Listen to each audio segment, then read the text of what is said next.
Gênero textual, carta de leitor. A carta de leitor é um tipo de carta veiculada geralmente em jornais e revistas, onde os leitores podem apresentar suas opiniões. É um espaço reservado onde as opiniões, sugestões, críticas, perguntas, elogios e reclamações dos leitores são publicadas e podem ser visualizadas por qualquer indivíduo. Possui uma função relevante para os meios de comunicação, de modo que a carta do leitor assegura uma resposta de seus leitores. Eles chamam isso de feedback, é como se eles estivessem sendo avaliados. Eles publicam uma matéria e recebem uma avaliação. É como se o leitor pudesse se comunicar diretamente, se gostou, se não gostou, colocar suas considerações, suas sugestões. Então, é um meio de comunicação direto ali com a revista ou com o jornal. É um importante instrumento de comunicação, cujo leitor pode interagir com um meio de comunicação, expondo assim o seu ponto de vista sobre uma notícia, uma reportagem, uma pesquisa ou qualquer outro assunto atual.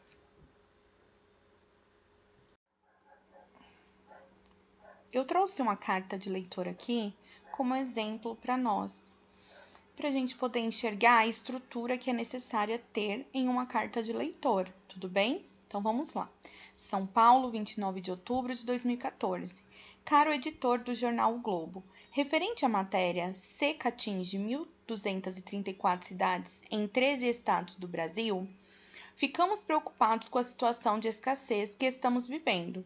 A situação está se agravando cada vez mais, e não adianta culpar o clima nem a natureza, sendo que os culpados somos nós, mesmos que estamos cortando as árvores que fazem a evaporação, que ajuda a fazer as nuvens para chover. O homem é muito ganancioso e não pensa com essa atitude pode prejudicar mais ainda a natureza. Para finalizar, esperamos que a população economize água e o governo faça obras práticas e criativas para ajudar nesse problema. Obrigado pela atenção, Gabriel e Ellen. Bom, nossa carta de leitor, primeiro item da estrutura. Temos que ter local e data. Depois do local e data, vem a saudação. A saudação, ela tem que ser formal, pois esse texto será veiculado, será publicado em jornais e revistas com acesso até em âmbito nacional. O primeiro parágrafo, nós temos que colocar a nossa opinião sobre o assunto, se concorda ou não, se gostou ou não, e citar a matéria da qual estamos nos referindo. E essa citação tem que estar entre aspas. Veja aqui na primeira linha esse exemplo. Entre aspas, tá vendo o título da reportagem? Segundo parágrafo, você vai trazer a sua argumentação, explicando o porquê que você concordou ou não, se gostou ou não, por que não gostou. Pode citar referências de outros textos que você já leu, tudo bem? Terceiro parágrafo, você vai concluir, vai finalizar o seu assunto, incluindo uma sugestão. Você pode sugerir um tema novo a ser abordado pela revista, uma nova matéria que você tenha curiosidade, para complementar a reportagem. E aí você deixa a sua sugestão, tudo bem? Ou aqui no caso do Gabriel e da Ellen, o que eles deixaram de sugestão?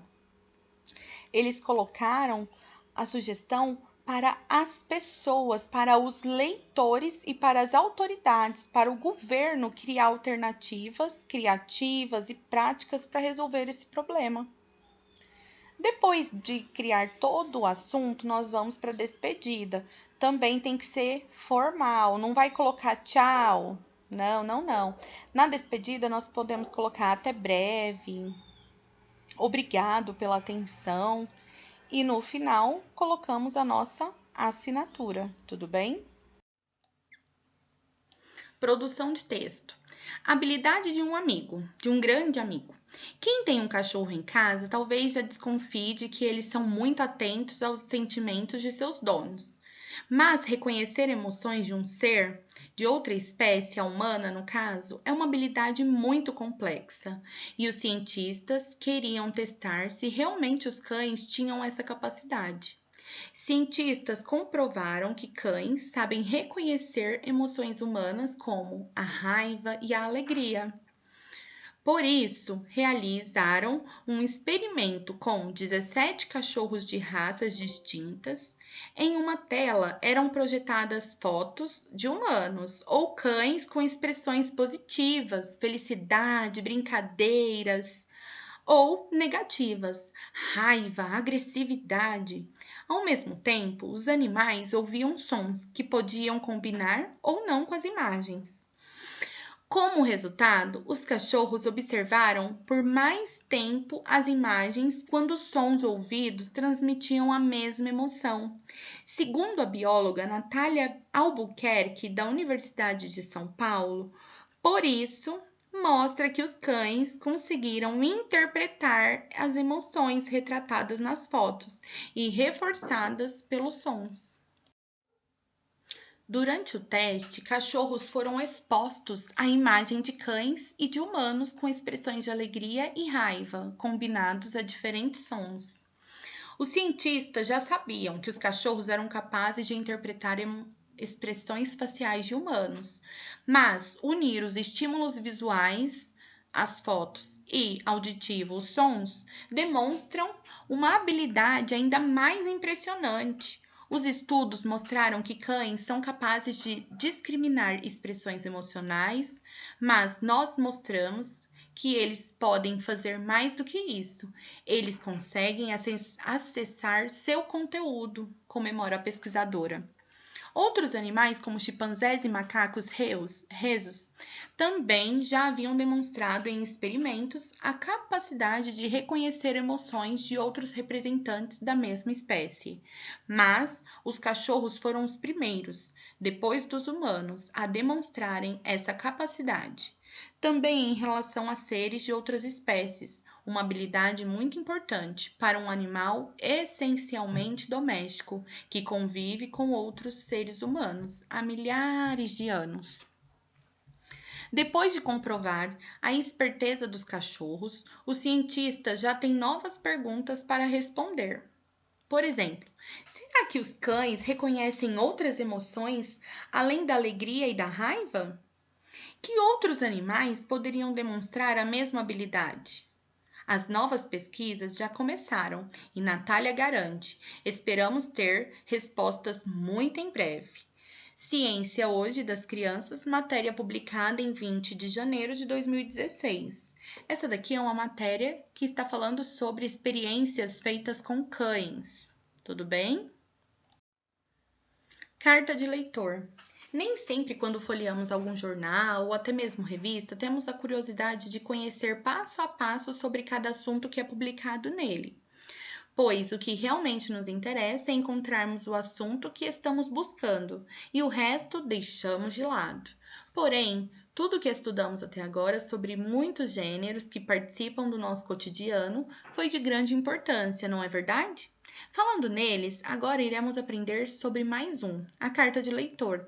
Mas onde encontrá-la?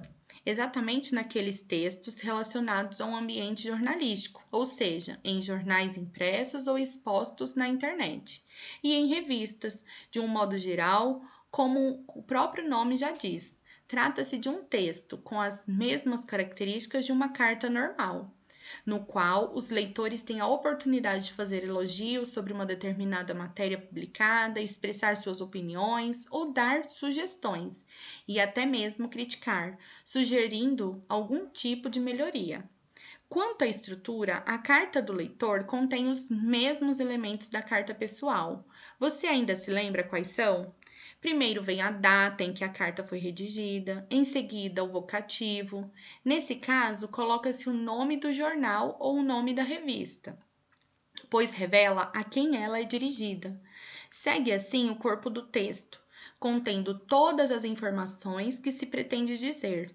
E por último, vem a despedida cordial, juntamente com a assinatura de quem a escreveu. Quando o assunto da carta é muito extenso, os organizadores do jornal procuram reduzi-la, até mesmo porque o espaço a ela destinado é muito reduzido, uma vez que estas cartas de vários leitores, mas a ideia principal continua sendo a mesma. Eles só diminuem e editam o tamanho. No que se refere à linguagem, podemos dizer que é bem variada, podendo ser um pouco mais descontraída ou mais formal. Tudo dependerá do público para o qual é destinada. Agora, que tal conferir tudo isso que aprendemos? Com certeza irá gostar da experiência. Leia a reportagem Habilidade de um Grande Amigo e escreva uma carta de leitor dando a sua opinião a respeito do assunto. Então, você pode elogiar, você pode sugerir outro assunto, você pode criticar se você discordar, você pode sugerir outras coisas. Então, escreva, dê sua opinião aí sobre essa carta, sobre essa reportagem. Lembrando de colocar a data, a quem você vai destinar essa carta. Escreva o texto, verifique se está claro, se tem clareza. Faça uma despedida cordial e depois assine a sua carta. Tudo bem?